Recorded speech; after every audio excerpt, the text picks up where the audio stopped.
ನಮ್ಮ ಕಾವೇರಿ ಜಲಾನಯನ ಪ್ರದೇಶದಲ್ಲಿ ಮಳೆ ಯಥೇಚ್ಛವಾಗಿ ಬೀಳ್ತಾ ಇದೆ. ಈಗ ನಮ್ಮ ರೈತರು ಪುಣ್ಯ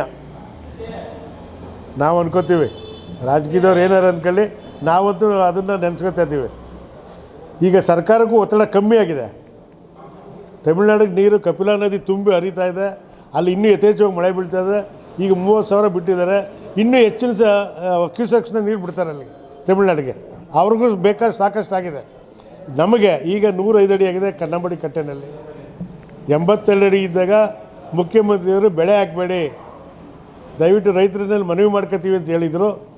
ಈಗ ನಾವು ಮುಖ್ಯಮಂತ್ರಿಗೆ ಮನವಿ ಮಾಡ್ಕೋತಾ ಇದ್ದೀವಿ, ಅನೌನ್ಸ್ ಮಾಡಿ ನೀರು ಬಿಡ್ತೀವಿ ಬೆಳೆ ಬೆಳೀರಿ ಅಂತ ಹೇಳಿ ಅಂತ. ಅವರೇ ಹೇಳಬೇಕಿತ್ತು, ಇದನ್ನು ರೈತರ ಕೈಲಿ ಹೇಳಿಸ್ಕೊಬಾರ್ದಿತ್ತು.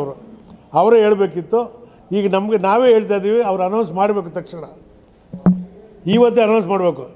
ನಿನ್ನೆವರೆಗೂ ಮಂತ್ರಿಮಂಡಲದಲ್ಲಿ ಬ್ಯುಸಿ ಇದ್ದರು ಅಂತ ಕಾಣ್ತದೆ. ಈಗ ನಿರಾಳ ಆಗಿದೆ ಅವ್ರಿಗೂ. ಈಗ ನೀರಿದೆ ಕನ್ನಂಬಾಡಿ ಕಟ್ಟೆನಲ್ಲಿ, ರೈತರಿಗೆ ಬೆಳೆಗೆ ಸಾಕಾಗುವಷ್ಟು ನೀರಿದೆ.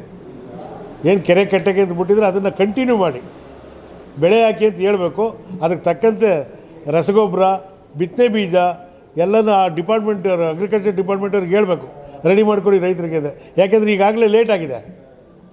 ರೈತರು ಬೆಳೆ ಬೆಳಿಬೇಕಾದ್ರೆ ತುಂಬ ಕಷ್ಟ ಇದೆ. ಅದಕ್ಕೆ ತಕ್ಕಂತೆ ನೀರು ಬಿಡಬೇಕು ಸರ್ಕಾರದವರು. ರಸಗೊಬ್ಬರ ಆಗಲಿ ಬಿತ್ತನೆ ಬೀಜ ಆಗಲಿ ಎಲ್ಲರೂ ರೆಡಿ ಮಾಡಿ ರೈತರು ಕೊಡಬೇಕು.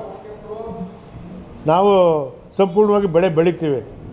ಏನು ಎಲ್ಲರ ಹೊಟ್ಟೆನೂ ತುಂಬಿಸ್ಬೇಕಲ್ಲ, ನಾವು ನಮ್ಮ ಹೊಟ್ಟೆನೇ ಒಂದಲ್ಲ, ಇಡೀ ದೇಶದ ಹೊಟ್ಟೆನೇ ತುಂಬಿಸ್ಬೇಕು ರೈತರು. ಅನ್ನ ಹಾಕೋ ರೈತರು ನಾವು.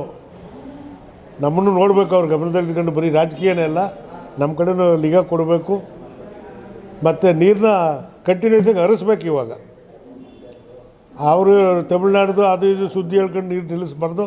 ರೈತರುಗಳಿಗೆ ಸಂಪೂರ್ಣವಾಗಿ ನಾಲೆಗಳಲ್ಲಿ, ಕಾವೇರಿ ಅಚ್ಚುಕಟ್ಟು ಪ್ರದೇಶದಲ್ಲಿ ಏನೇನು ನಾಲೆಗಳಿದ್ದಾವೆ ಎಲ್ಲ ನಾಲೆಗೂ ನೀರು ಹರಿಸ್ಬೇಕು ಅಂತ ಒತ್ತಾಯ ಮಾಡ್ತಾಯಿದ್ದಾರೆ.